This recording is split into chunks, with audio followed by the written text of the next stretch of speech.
him going, see where he's at, see what adjustments he needs to make in training, and make those adjustments while he still has time for them to kick in. And what better way to start off the year than running with your younger brother as well? Vincent Messler will be in this field. You see plenty of Oregon athletes. Blas and DeBarrio was supposed to be in the lineup, but we do not see him out there on the start line.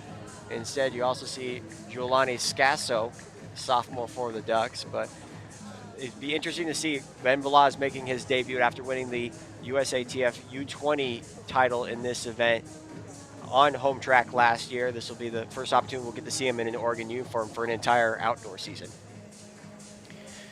Sub 9 for a high school steepler is phenomenal talent, and especially being a local guy just up in Portland, you know he's excited to be running at Oregon. He's probably got a ton of friends in the stands. His family's probably there, and so he's going to be looking to see what he can do in the NCAA. It's, as we said, it's gotten very competitive, but you don't see sub 9 talent in the steeple out of high school all that often. So you gotta expect him to be excited and looking forward to the rest of this outdoor season after he gets it started tonight. And there's an athlete in particular that's kind of set the new standard for the steeplechase at the collegiate level. Kenneth Rooks, coming off what was an incredible year, to say the least, running for BYU, but also running for Team USA, making the final in the 3,000 steeplechase. Another athlete who was in college and made the world team.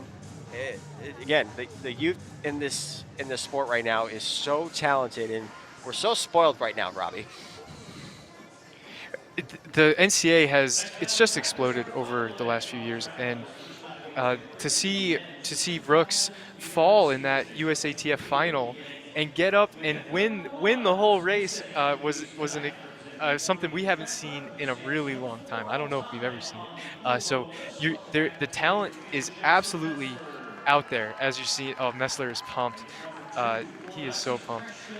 The talent is out there, and it's gotten just more and more competitive over the years. So the athletes have had to up their games, and the coaches have had to up their, because they know what it's going to take to score points, to succeed, to get those All-Americans, and it's really reflecting in these early season races.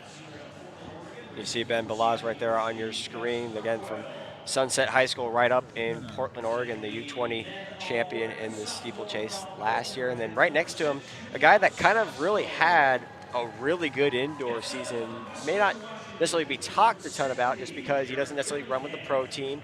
He runs with a club team up in Seattle, and that is Mac Franks, a former North Florida athlete, also Western Washington. Had a couple sub-4 performances this indoor season, as well as some really good 3K races as well. Yeah, Mac Franks, kind of a can-do-it-all athlete.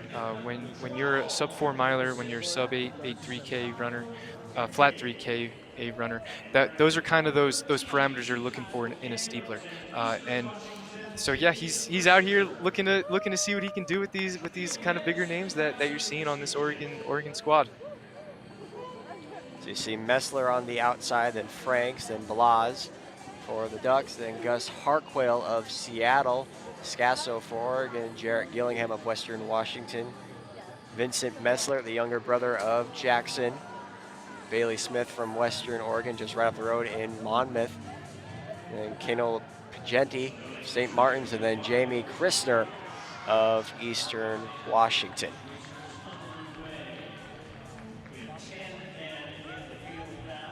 You know, an opportunity to see a guy that competed at the U.S. Championships in this event last year, was a finalist. What's kind of in the back of his head? Obviously, it's an Olympic year. This is the year. If you want to make the team, this is the one to do it.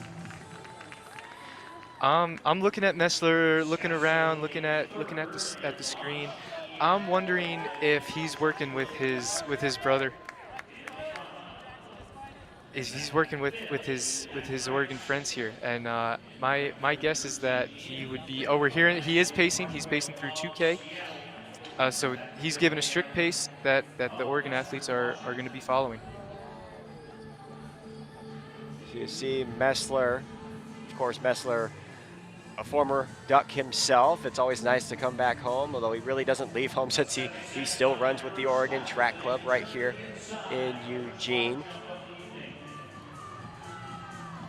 We're starting to see the three Ducks out front early on, as well as Mac Franks of Club Northwest with that orange top, and then Seattle U's Harquail. So we'll see Messler through 2 kilometers, give or take or so. We're perhaps going to see some sub 9 minute efforts, although it's early on in the year. We have no idea what we're going to expect here on opening day. So Keenan, to answer your question, Messler, yeah, he's looking to get started. So he's pacing. So he's looking to get something going. He just wants to get a feel for the barriers, feel for the track, without the pressure or demand of having to finish the race and help his brother out, help his friends out. But that's not an uncommon strategy used by the pros. I used to pace early season races all the time, and it's a great way to get an awesome workout in while also getting to run on Hayward Field in this case, and get a feel for the track, get a feel for the barriers, because there is no replicating a race. Workouts are workouts, but you really can't get that without racing. So to see him out here, it's a good sign. It means that things are heading in the right direction, and that he is doing this with purpose. We're looking towards those Olympic trials later into June. Well, the other thing is he doesn't have to focus on running at NCAA championships. That's kind of the advantage for a lot of those pro athletes. Is a lot of those collegiate athletes, yeah, they decide, all right, I'm going to go run at the senior championships and see how I do, but not as fresh as a lot of these pro athletes. So there's kind of that advantage right there that Messler will have over a lot of those collegiate athletes, as well as the rest of the pro athletes.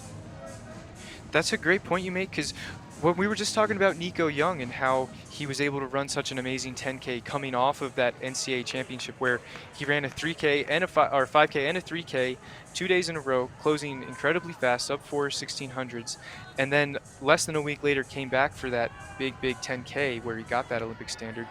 Is it an advantage to have the NCAA racing and being sharp for those NCAA races, whereas the pros, they don't have the pressure of going to the NCAA championship? They almost have to fabricate it themselves.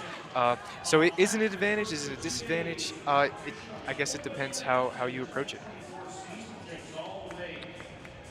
And Messler will be leading through 2 kilometers, and you see Scasso, Balaz, Franks, which again, we haven't seen Franks do a lot of steeplechase races, and a guy that's normally just ran the 1500 and the 3000 is holding his own so far, as we're coming up to 4 laps remaining with Messler, Scasso, Balaz, and then Franks in 4th.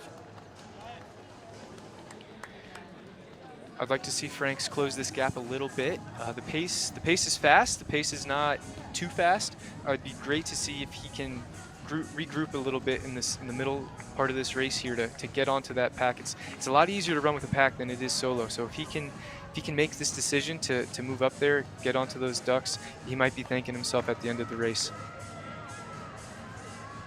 There's always the tradition of strong Oregon runners and how they've tried to, live up to the hype that is Prefontaine, but, an athlete that kind of made some headlines, although it was kind of under the radar headlines, I should say.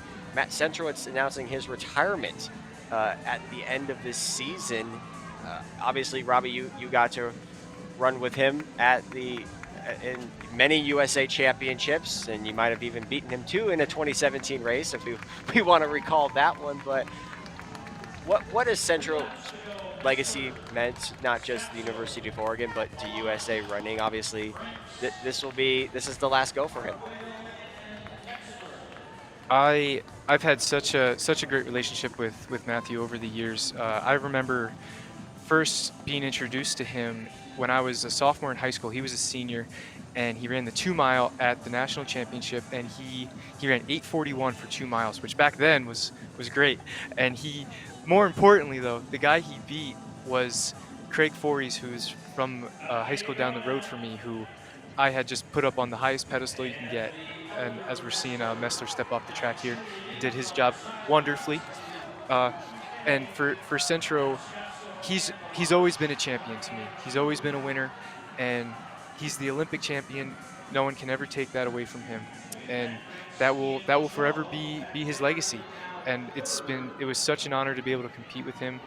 He's What he's done on the track is it's going to be really hard for someone to replicate. And I'm so lucky that I was able to overlap with him in some ways. In other ways, I was pretty annoyed. I had to race an Olympic champion all the time.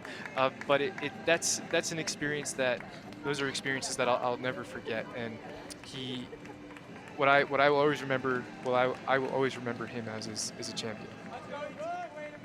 And he's carved the path for the next generation of men's 1500 runners, not just at Oregon, but in the United States. We're seeing, of course, Cole Hawker is the exception because he went to the University of Oregon. Now a medalist from these last World Indoor Championships, and then Yard Nagoose in the 3000, the 1500.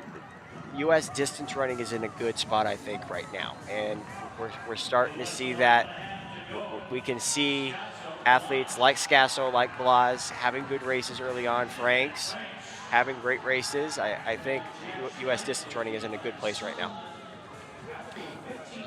I couldn't agree more. Coming off of those World Indoor Championships, to see so many American flags on the podium in the distances and the middle distances was just so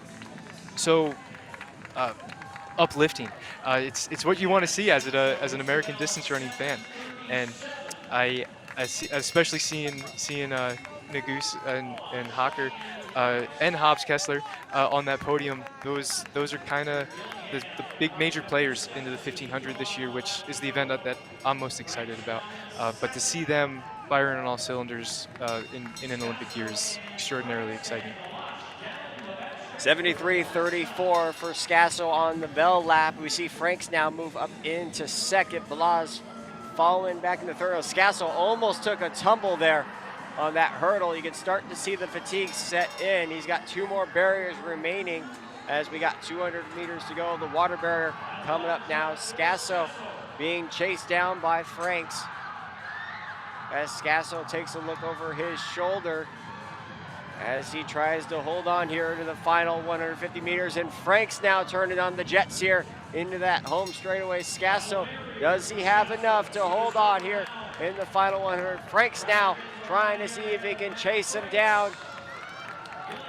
Scasso and Franks here, but it'll be Scasso across the line first in 8:49.80.